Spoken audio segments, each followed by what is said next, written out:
మీరు యూపీఎస్సీ తెలుగు మీడియంలో ప్రిపేర్ అవుతున్నారా? మరి ఆప్షనల్ ఎలా ఎంపిక చేసుకోవాలి? తెలుగు మీడియంకి సూట్ అయ్యేటటువంటి ఆప్షన్లు ఏది? ఇలాంటి విషయాలు తెలుసుకోదలుచుకున్నారా?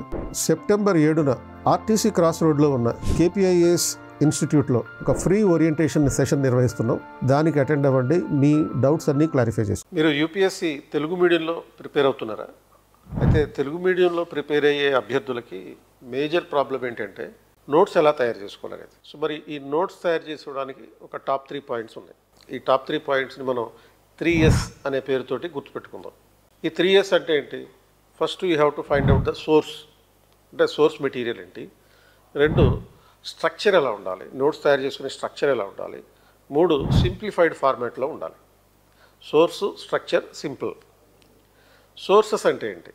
మనం తెలుగు మీడియం మెటీరియల్కి నోట్స్ తయారు చేసుకోవడానికి ఫస్ట్ మనకి కొన్ని టెక్స్ట్ బుక్లు కావాలి. ఈ టెక్స్ట్ బుక్ల కోసం ఏం చేయాలి? తెలుగు అకాడమీకి సంబంధించిన ఇంటర్మీడియట్ ఫస్ట్ ఇయర్, సెకండ్ ఇయర్లో ఉండే పొలిటికల్ సైన్స్, తర్వాత హిస్టరీ, జాగ్రఫీ, ఎకనామిక్స్, ఈ 4 సబ్జెక్టులని ఫస్ట్ ఇయర్, సెకండ్ ఇయర్కి సంబంధించి first year, second year almost ఎన్సీఆర్టీతో సమానం అన్నమాట. వాటిని కలెక్ట్ చేసుకోండి. అలాగే డిగ్రీ ఫస్ట్, సెకండ్, ఫైనల్ ఇయర్లో ఉండే మొత్తం 4 బుక్స్ ఉంటాయి. అంటే ఫస్ట్ ఇయర్ ఒకటి, సెకండ్ ఇయర్ ఒకటి, థర్డ్ ఇయర్లోనేమో 2 పుస్తకాలు ఉంటాయి.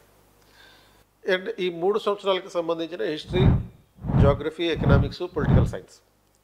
ఈ తర్వాత కొన్ని పబ్లిక్ అడ్మినిస్ట్రేషన్లో ఉండేటటువంటి సెకండ్ ఇయర్ పుస్తకం, అంటే భారతదేశ పాలన. సో ఈ పుస్తకాలన్నీ తీసుకొని మీరు దానికి కావాల్సినటువంటి నోట్స్ తయారు చేసుకోవడం మొదలుపెట్టాలి. అలాగే కరెంట్ ఈవెంట్స్ కోసం వచ్చేటప్పటికి ప్రధానంగా ఈనాడు, సాక్షి, ఆంధ్రజ్యోతి అలా ఇటువంటి న్యూస్ పేపర్లు చదవాలి. అలాగే యోజన లాంటి మ్యాగజైన్స్ చదవాలి.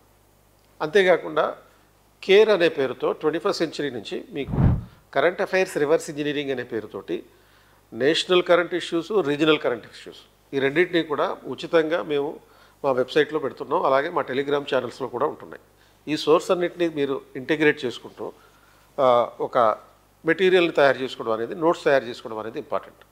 ఇది మొదటి ఎస్. రెండో ఎస్ ఏంటి? Structuring the answer. Structuring the answers అంటే స్ట్రక్చరింగ్ ద నోట్స్. మీ నోట్స్ ఎలా ఉండాలంటే ఫస్ట్ ఒక హెడ్డింగ్ పెట్టుకుంటారు.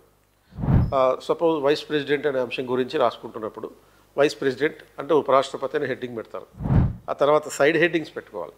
ఉపరాష్ట్రపతి ఏ విధంగా ఎన్నికవుతాడు, ఉపరాష్ట్రపతి కాలపరిమితి ఎంత, అలాగే ఉపరాష్ట్రపతిని ఏ విధంగా తొలగించవచ్చు, ఉపరాష్ట్రపతి రాజీనామా చేస్తే ఏం చేయాలి, దానికి ఆల్టర్నేటివ్ ఏంటి, రాజీనామా చేసిన తర్వాత ఎంతకాలంలోగా తిరిగి ఎన్నుకోవాలి, ఇలాంటి అంశాలన్నింటినీ ఒక సిస్టమేటిక్గా సైడ్ హెడ్డింగ్స్ తోటి, పాయింట్స్ తోటి రాసుకోవాలి. అంటే ఇది నోట్స్ చూడగానే మనకి చదవడానికి ఆసక్తి కలగాలి. ఒక ఇంట్రడక్షను, కాన్సెప్చువలైజేషన్, తర్వాత ప్రజెంట్ కాంటెక్స్ట్. ఇప్పుడు ఉపరాష్ట్రపతి అనేది చెప్పాను, ఇది ప్రజెంట్ కాంటెక్స్ట్. ఈ ప్రజెంట్ కాంటెక్స్ట్ ఎందుకైంది? ఉపరాష్ట్రపతి రిజైన్ చేశారు కాబట్టి రిజైన్ చేసిన నేపథ్యంలో మళ్ళీ తిరిగి ఎన్నికలు నిర్వహించాలి. కొత్తగా రాబోయే ఉపరాష్ట్రపతి ఎంతకాలంలోగా మళ్ళీ ఆ ఎన్నికలు నిర్వహించాలి అనేది ఎగ్జామినర్కి క్వశ్చన్ అడిగే అవకాశం ఉంది. కాబట్టి ఇది ఇటువంటి అంశాలన్నింటినీ ఇన్కార్పొరేట్ చేసుకుంటూ, తర్వాత దాంట్లో ఇష్యూస్లో ఏమైనా ఛాలెంజెస్ ఉంటే ఆ ఛాలెంజెస్ గురించి మెన్షన్ చేసుకోవాలి. అండ్ వే ఫార్వర్డ్ ఒకటి ఉండాలి.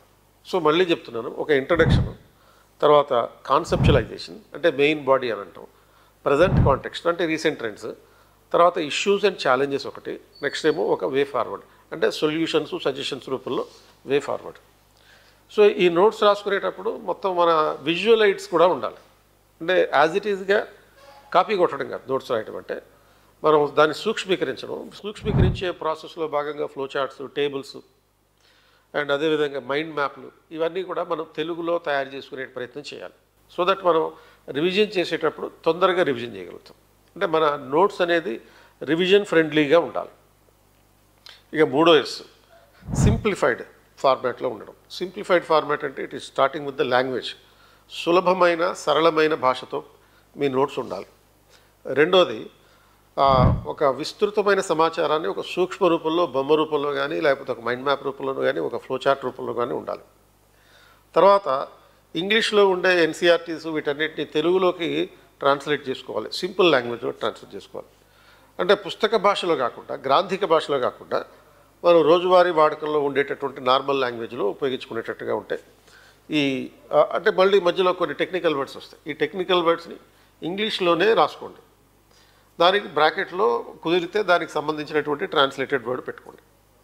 సో ఇట్లా మొత్తం ఒక 3 Sలు అంటే ఈ మొదటిదేమో సోర్స్, రెండోదేమో structuring the answers, structuring the material, మూడోదేమో మీరు సింప్లిఫైయింగ్ ది నోట్స్.